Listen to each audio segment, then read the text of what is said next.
Today I'm so excited because I'm sharing with you my go-to complete Friday Shabbat prep when I'm pressed for time and I just want to have a delicious Shabbat with a minimum effort and the shortest prep time. This Shabbat meal prep will include my delicious 1 hour challah recipe, fish, main course and side dish, 5 salads, a new chicken cholent recipe, and dessert. I usually do this Shabbat prep in about 1 hour, so let's see how much time it takes me today. Let me put on a pretty tehol and let's jump into it. As you know, in all my Shabbat prep, I usually start with the longest cooking dish, but this time it will be a bit different as I need to maximize my oven time. I preheat my oven at 400 degrees Fahrenheit and I will start with marinating my fish. To have a minimum of cleanup to do, I put my fish in a Ziploc bag and I add teriyaki sauce, pulpless orange juice, and I mix everything gently. Once that it is fully incorporated, I will put everything in the fridge for 10 to 15 minutes for the fish to marinate. While it is marinating, I will start my 1 hour challah recipe. In a bowl, I put some warm water, some instant yeast, as well as some sugar. I mix everything together and leave it until it bubbles. It takes about 2-3 minutes. In a mixer, I put my bread flour, my sugar, my salt, and I mix everything until fully incorporated. I add the oil, and I mix again until I do not see any oil anymore. Because in today's recipe I'm using instant yeast, it has already proofed, as you can see by the quantity of bubbles at the surface of the yeast. I will simply put it with the dry ingredients and then mix it for about a minute or two. After a minute, as you can see, it doesn't look like much. So we'll add the last amount of water from the recipe and mix it for about 2 to 3 minutes. The first few seconds when I mix the dough, it looks like nothing. But after a minute or so, the dough becomes much more cohesive, and when I touch the dough, it is quite sticky to touch. It has a small stretchability. To let the gluten develop even more, I will cover the dough and mix it on low for about 8 to 10 minutes. While it is mixing, I am going to continue the fish that is ready as it has been marinating now for about 10 minutes. In the parchment-lined baking dish, I put the fish and then I pour the rest of the sauce on the fish. I cover it tightly with aluminum foil and then I will bake it for 15 minutes covered. While it is baking, I will start the salads. I cut a red onion in thin slivers. I will use a third now and the rest will be used in other recipes. I cut a full container of tomatoes. I split them in different recipes as well. In a bowl, I add half a cup of the baby tomatoes, then half of the red onions. I add 2 cans of heart of palm that are already cut. This way it's a big time saver. I mix everything and I put them aside. In a small bowl, I will add the spices, parsley, olive oil, lemon juice, a zest of lemon,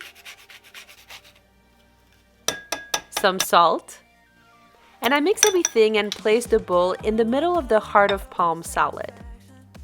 Separating the sauce from the veggies will make that the salad stays fresh and delicious.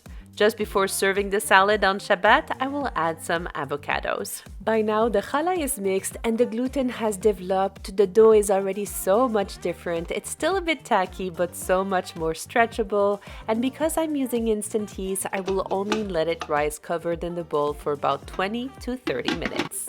While it is rising, I work on my red cabbage salad. In a small bowl, I add some olive oil, some sesame oil, some rice vinegar because this is what I have on hand today, but any sweet vinegar will do. I add some honey to balance the other spices. I add some soy sauce. I also add some pressed garlic, as well as some salt, and I mix everything and put it aside.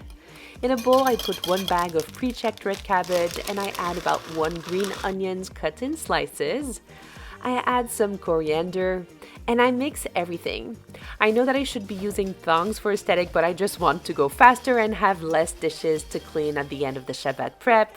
I add the sauce in the center of the salad and I will combine the ingredients only before serving it on Shabbat. I will also add some sesame seeds. This helps for the salad to stay fresh and crispy. At this point, the fish needs to be uncovered and I will continue baking it for another 10 minutes or so. Today I have a special helper as she wanted to share with you her favorite dessert, her foolproof cupcakes. I love to let my children participate in the preparation of Shabbat for them to feel empowered and be an active participant in the Shabbat, to let them know that Shabbat is a family affair and they are a key element in its success. I know it takes longer to prepare everything with my kiddos, but I think it gives them a chance to love Shabbat. What do you think? Do you let your children help for Shabbat? Let me know in the comments below. After verifying all the eggs to make sure that there is no blood spots, she will add some sugar and then she will use the mixer and mix everything until it is fully fluffy. She loves using the hand mixer. I think that she's a little bit like me. She loves any kind of power tools, even in the kitchen. Once that it is nice and fluffy, she will add all the ingredients one by one. She will add the flour, then some vanilla sugar, some orange juice, some oil, and some baking powder. She mixes everything until it is fully incorporated. It will take about 2 to 3 minutes. But again, she's using her favorite power tool, so she's always ready to help. Once it is fully incorporated, I will help her transfer the batter in the silicone cups to help her pour the batter more easily in the cupcake liners. She lines the cupcake tray with her favorite tulip liners. She is helping mommy so much and I am so proud of her. Please write a note in the comments below to our baby Naomi to let her know how fantastic she's doing. She pours the batter in the cupcake liners and this recipe will make about 24 regular size cupcakes, but in this case she wanted the fancy big cupcake liners, so we will make 12 extra large cupcakes. I take out the fish and put the oven at 350 degrees Fahrenheit.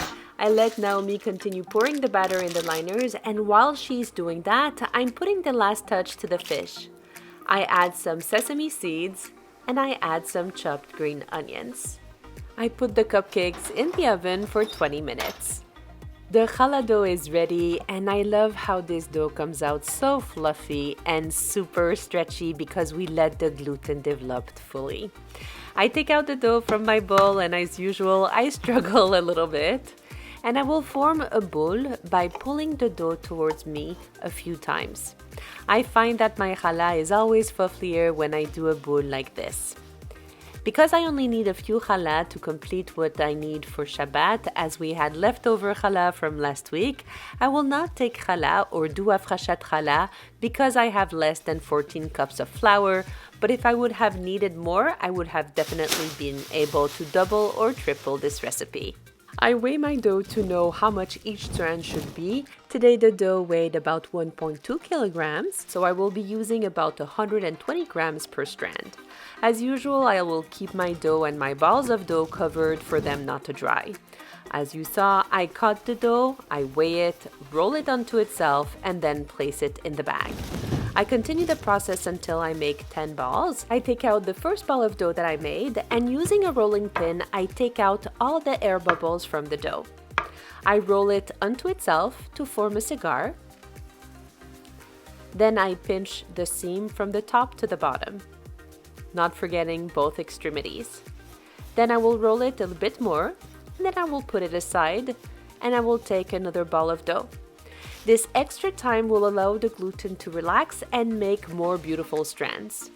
To go even faster, if I don't have a rolling pin, I would simply flatten my dough to take out the bubbles, roll it onto itself, form a cigar, and finish with the same process as with the rolling pin. Then I take my first strand and I roll it a little bit more and I do a knot. One of the tricks to have a beautiful knot is to pinch the ends together and tuck them in the middle. I place the knots covered on a parchment-lined baking sheet and I will let them rise covered for 30 minutes. While it is rising, I will start my cholent. Many of you told me that you had no access to red meat in your area, so I'm sharing with you my chicken cholent recipe. I prepare my spice slurry using paprika, cumin, curcuma, salt, oil, and then I will add a bit of honey to balance out all these beautiful spices. I add a large tablespoon of tomato paste, and then I add some garlic powder. I add 2 cups of water, and I mix everything until fully combined. I put it aside, and then I prepare the checked rice and the wheat kernels in cooking bags. I add the paprika, the garlic, the salt. In the wheat, I will add some hot paprika, but it is fully optional. I add oil in both bags, and then I add 2 cups of water in the wheat kernel. I take out all the air, and then I close it, making a knot. I add 1 cup of water for the rice, and I close it too, making sure to remove all the air because otherwise it can break open during its cooking time. And I put them aside. I take 2 pounds of potatoes, and I peel them. And I will cut them in large pieces. I use a U or Y peeler. This is my favorite one by far, and I find the repetitive movement tiresome, so I change to a kitchen knife. I would love to know, what do you use to peel your potatoes? I place all the potatoes in the crock pot. I will prepare an onion, and of course I remove the top part, but I leave the roots. And then I will remove the first 2 layers of the onions, as often you can find bugs in these layers. I then quarter my onion, and as you know, to avoid crying while cutting onions, I put everything on a wet paper towel. I place my onions opposite in the crock pot. Don't ask me, I think it just looks better also. And then with chicken, I always like to add carrots instead of the sweet potato. I add 4. I add my bone-in, skin-on chicken thighs. I add about 1 per person. And then I add my bag of rice and my bag of wheat kernel. I add my spice slurry. For extra sweetness, I like to add dates, but today I didn't have dates, so I'm going to use some date syrup. I add water enough to cover everything. I then add the chickpeas, about 1 can, and I forgot the eggs, so I'm going to just push them in where I can. I make sure the bags and everything is nicely tucked in into the crock-pot liner, and then I will cover it and leave it cook on high until we're ready to eat it for Shabbat lunch. I take out the Naomi's cupcake. Aren't they beautiful? I do another salad until the challah finishes to proof. I rinse and drain 1 can of chickpeas, and I will leave them in the sieve for a few minutes to take out a maximum amount of water. I will cut 2 Israeli cucumbers, and of course I start by removing the ends, and I slice them lengthwise. I cut them in strips, and then I cut them again in very small cubes. I repeat the process for both cucumbers, and I will place them in a bowl. I will add some lemon juice, and I will add another 1/3 of my red onion. I cut a bell pepper in strips, and then again to make small cubes. I add them to the bowl, and then I'm gonna add some parsley, some salt, some oil, some cumin, as well as vinegar. I add my drained chickpeas and I mix everything. I love this salad because it is not only delicious but also so beautiful and colorful. I will cover this amazing salad and leave it in the fridge until we're ready to eat it. In a mason jar, I'm going to add some olive oil, some salt, as well as some vinegar. I will add some parsley, some green onions. I will close the mason jar and give it a good shake. I will continue mixing it until it is fully emulsified, which should render about this thickness of a sauce. I open 2 cans of whole kernel corn, place them in a bowl, and inside I place another bowl. I add some cherry tomatoes not only because they are so pretty, but because they taste delicious. And in the middle bowl, I will add the vinaigrette. I will keep them separate until we're ready to eat them for Shabbat. The challah is almost done rising, so I prepare the egg wash, and because there is no eggs in the challah dough, I will need a bit more color. So my egg wash will be 1 full egg, 1 egg yolk, salt. Then I give it a good shake and it is ready to be applied when it is fully mixed. I like how creamy this egg wash is. When I apply this egg wash, I make sure to apply it in every nooks and crannies to make sure that the challah is nice and golden. I add some topping. Today I'm going the classic route with some sesame seeds. I put the rolls in the oven for 20 minutes for the small rolls or until the core temperature reaches 185 degrees Fahrenheit. While the chalot are baking, I'm preparing my next salad, so I peel the zucchinis in ribbon. And please do not do what I have done in the past to slice the zucchini horizontally. It takes forever. Do it vertically, it is so much faster. I place all the ribbons in a bowl and I set the bowl aside. In another bowl, I'm going to put some sesame oil, some teriyaki sauce or soy sauce, some rice vinegar. I will grate some ginger for a little zing. And I will also microblade 1 clove of garlic. I add some honey not only to add sweetness to the sauce, but also to balance the sharpness of the ginger. I add some salt and the rest of my red onions. I cover it and give it a good shake. And I will store both the zucchini ribbons and the sauce separately to keep the salad nice and crispy. For my main dish, I peel and cut 5 extra large potatoes. I add my meat. Here I'm using minute steaks cut in strips. I add 2 tablespoons of olive oil, then 2 tablespoons of honey. I will add 2 tablespoons of steak rub, some teriyaki sauce, and then I will mix everything using my hands. I know using tongs most probably would be better, but I find it easier to use my hands. Then I will put everything aside. I cut 2 large onions in rondelles, and I will remove the green center.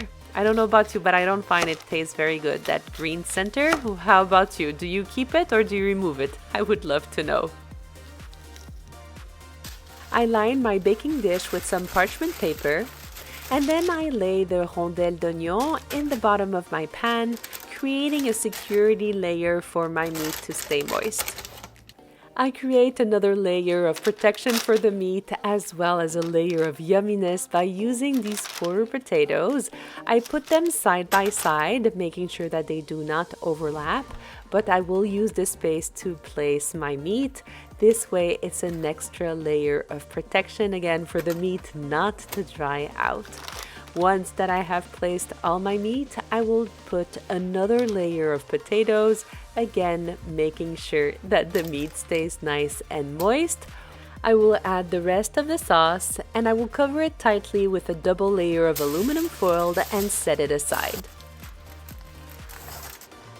I remove the challah from the oven and oh my goodness, look how beautiful they are. They are so fluffy inside and so delicious. It is so hard to believe that we can get such beautiful challah in about an hour. I put my oven on the Shabbat mode at 350 degrees Fahrenheit and I will leave my meat bake until we are ready to eat it for Shabbat dinner. We started at 2 p.m. and it is now 3:20, so we made this whole Shabbat in about an hour and a half. Not so bad at all.